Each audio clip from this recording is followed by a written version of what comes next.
Parliament ఎన్నికల నగారా మోగింది. రెండు ప్రధాన పార్టీలు అక్కడ అభ్యర్థులను ప్రకటించాయి. ప్రచారంలో దూసుకుపోతున్నాయి. ఎత్తుకు పై ఎత్తులేస్తూ ఓటర్లను ప్రసన్నం చేసుకునే పనిలో పడ్డాయి. కానీ కాంగ్రెస్ పార్టీ మాత్రం అభ్యర్థిని ప్రకటించకపోవడంలో లోకుట్టు ఏంటన్న చర్చ జరుగుతోంది.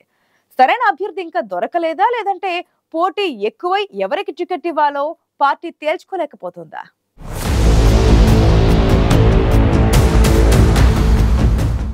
అన్ని పార్టీల సెంటిమెంట్ జిల్లా కరీంనగర్ పార్లమెంటు నియోజకవర్గానికి బీజేపీ, బీఆర్ఎస్ ఇప్పటికే అభ్యర్థులను ప్రకటించాయి. Bharatiya Janata party sitting MP బండి సంజయ్కి మరోసారి అవకాశం ఇచ్చింది. మాజీ ఎంపీ బోయినపల్లి వినోద్ కుమార్ కు బీఆర్ఎస్ టికెట్ కేటాయించింది. కాంగ్రెస్ మాజీ ఎంపీ పొన్నం ప్రభాకర్ మొదటి అసెంబ్లీ ఎన్నికల్లో హుస్నాబాద్ ఎమ్మెల్యేగా గెలిచారు. కరీంనగర్ కాంగ్రెస్ ఎంపీ అభ్యర్థిపై అధిష్టానం మీద ఒత్తిడి తీవ్రంగా ఉంది. చాలా మంది నాయకులు పోటీ పడుతుండటంతో అభ్యర్థి విషయంలో ఆచితూచి అడుగేస్తోంది కాంగ్రెస్ అధిష్టానం. గురూజీ రామ్ నారాయణ్ జీ ప్రపంచ ప్రఖ్యాత జ్యోతిష్యులు ఇప్పుడు మన హైదరాబాద్ లో ఎటువంటి సమస్యలకైనా తక్షణ పరిష్కారం చేయబడును. సంప్రదించండి 96651137 9000004357.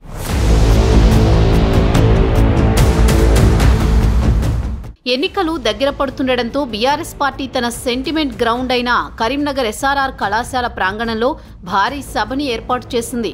మాజీ సీఎం కేసీఆర్ ఈ సభలో కాంగ్రెస్, బీజేపీపై ఘాటైన విమర్శలతో గులాబీ శ్రేణుల్లో ఉత్సాహం నింపే ప్రయత్నం చేశారు.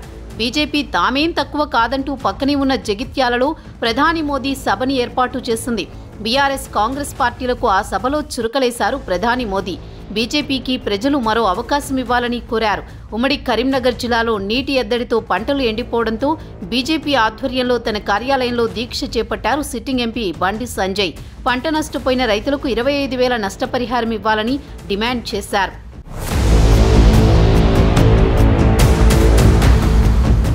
తెలంగాణలో పంటలు ఎండిపోవడంతో పొలంబాట పట్టారు మాజీ సీఎం కేసీఆర్. అందులో భాగంగా రాజన్న సిరిసిల్ల జిల్లాలో ఎండిన పంట పొలాలను పరిశీలించి రైతులకు సంఘీభావం తెలిపారు. ఎండిన పంటలకు ఎకరాకు 25,000, చనిపోయిన రైతు కుటుంబానికి 20 లక్షలు ఇవ్వాలని డిమాండ్ చేశారు. లేదంటే రాబోయే రోజుల్లో మరోసారి పోరాటం తప్పదని కాంగ్రెస్ ప్రభుత్వాన్ని హెచ్చరించారు.